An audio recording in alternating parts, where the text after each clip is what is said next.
Welcome everyone to a big clash. We have Arjun Erigaisi taking on Magnus Carlsen here. This is the battle for the 5th place at the FIDE World Blitz Team Championships 2026.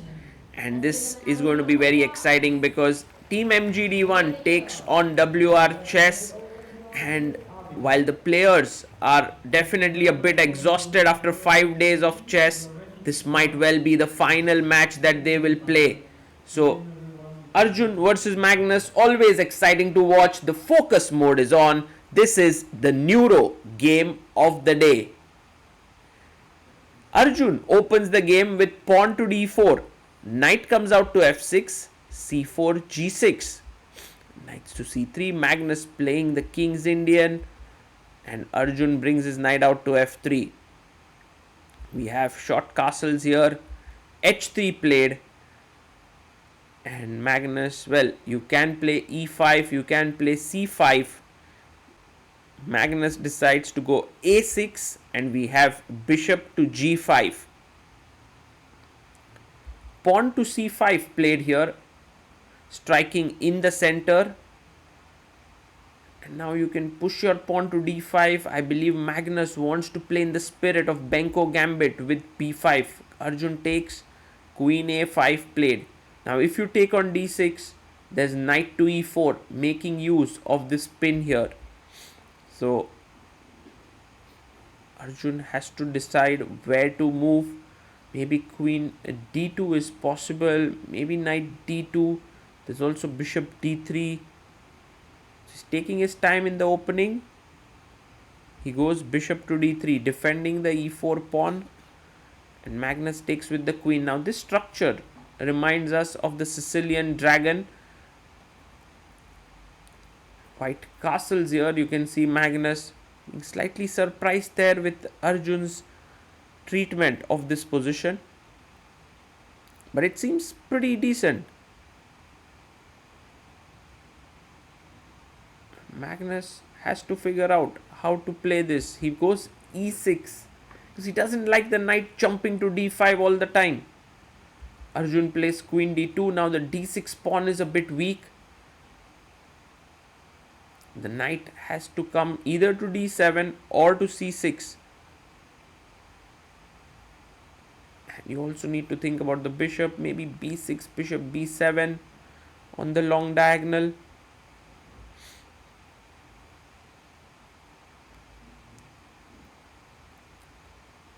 And he goes knight to c6.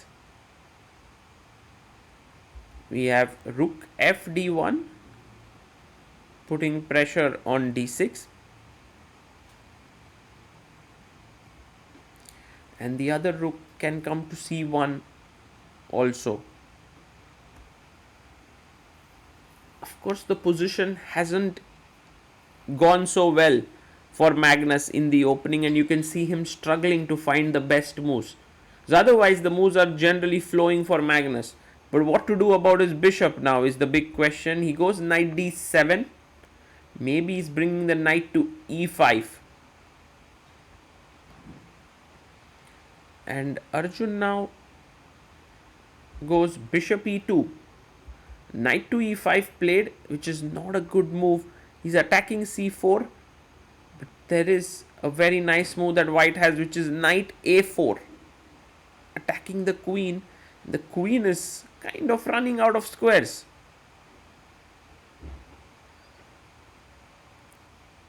So knight a4, knight f3, bishop f3, and if queen takes c4, he plays knight a4. Good move by Arjun. Takes, bishop takes, and now, well, if you take on c4, there's knight b6. If you go queen a5, I can simply take, knight b6, bishop e7. Oh my god, everything's falling there. So Magnus goes queen d4. And now you can keep the queens with queen c1. And there's just no good place for this queen to go to. Has to go all the way back. And I think Arjun is tempted with so many options here.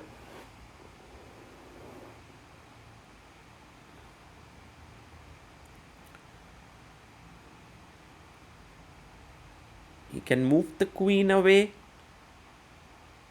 but bishop e3 played. And now the d6 pawn is super weak. Also knight b6 is a threat. For example, if you play rook d8, I'll just go rook d1. So for Magnus, it's not also easy to defend the d6 pawn. Bishop e5, we have knight to b6.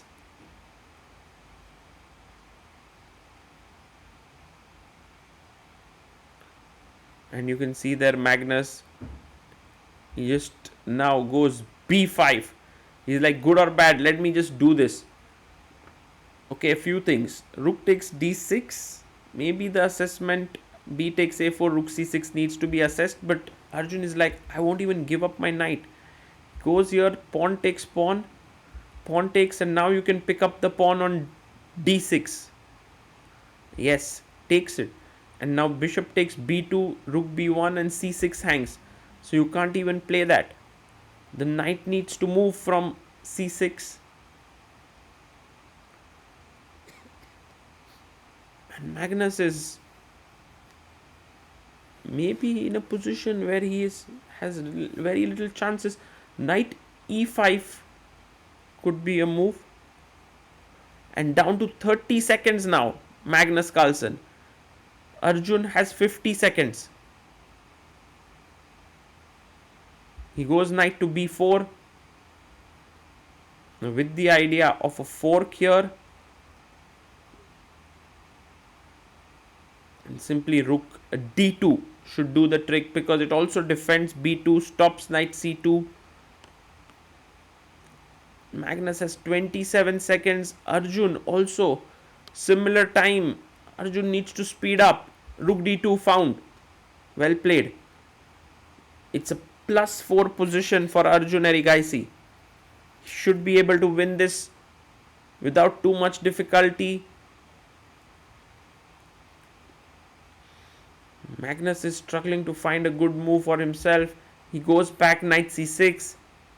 The rook comes to c1. Knight jumps to e5. Bishop drops back with the idea of f4. Bishop b7 attacking the e4 pawn. Arjun pushes forward with f4. Knight jumps to c4. And now takes. Knight d7. There is a fork. And now chopping off the pawn. Arjun takes on b8, rook b8, and now rook takes c4. Takes, bishop goes back, and just rook c7 is good, because then when you take on, he goes rook a4, giving up the b2 pawn. It was better to keep the rook on c7, but now take, and some kind of a fortress by Magnus on the king side with this bishop. And Magnus so good at fighting back. He is in with a chance now. Rook b4, h5 played with the idea of h4. Arjun with very little time goes h5, h4, king g7, and he brings his rook up, attacking this pawn, rook g5 defending. King goes back to g7, and now king g1. It's incredible how Magnus, from a totally lost position, has fought back. Arjun Erigaisi, well, he's still an exchange up, still has a passer here on a4, f5, beautiful move. If you take here, you lose the bishop, this is pinned. And Magnus is surprised that Arjun was ready for this. He goes king f6, takes on g6, fg6, and now rook check. Rook comes back, and now bishop c6 attacking this pawn. Rook to c4, and he comes back, because if bishop takes a4, rook c7 was dangerous. He comes in king f6, rook a7, puts the rook ahead of the pawn. a5, king comes up, a6, king comes in, rook check, king goes back, a7. Oh my god, Arjun's winning now. King e5, rook g5, check, almost getting mated there, bishop blocks.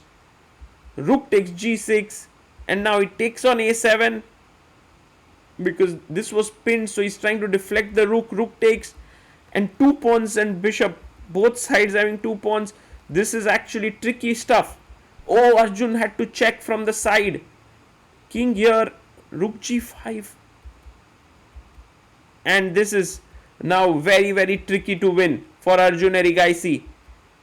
He missed his chance somewhere to sacrifice his rook for the bishop, and now Magnus is not letting the king out. Bishop e2, oh, rook takes e2, king e2, g4, hg4, king g3 is winning, but Arjun misses it. And Magnus once again has a draw.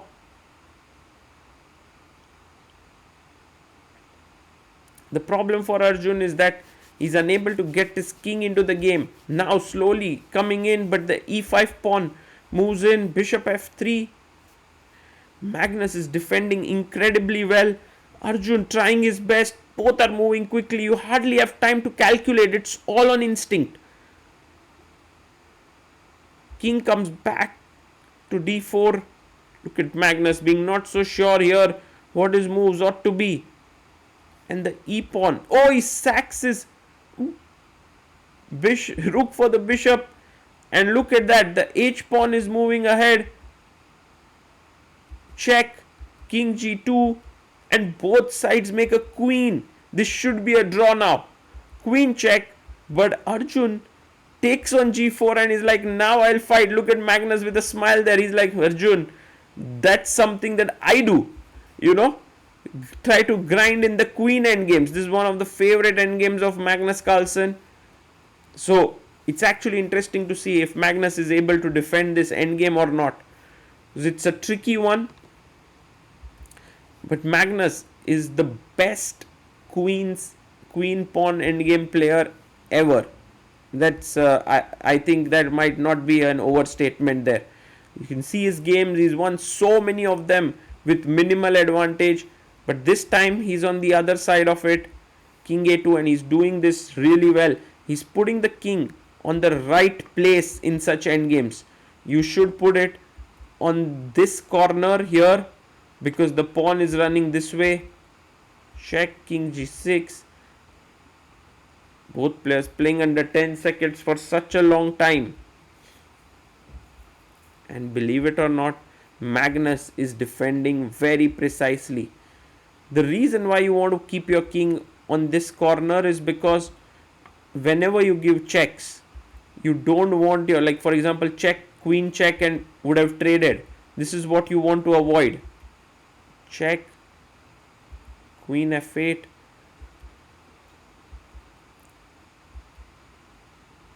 King g7, check.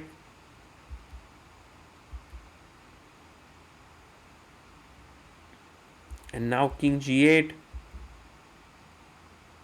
Slowly and steadily, Arjun trying to make progress, but Magnus carefully giving his checks, has to take care that no check should be blocked in a way that he gets a counter check. Look at that. He was almost going to give this check and then there would have been a counter check on f5. But he checks correctly. Queen g2, queen g4, another check, queen blocks. Arjun's will to win is immense. He wants to win this game. He gives a queen check from c6, king f5. But Magnus's defense is so good. Now check. Queen d1 blocks.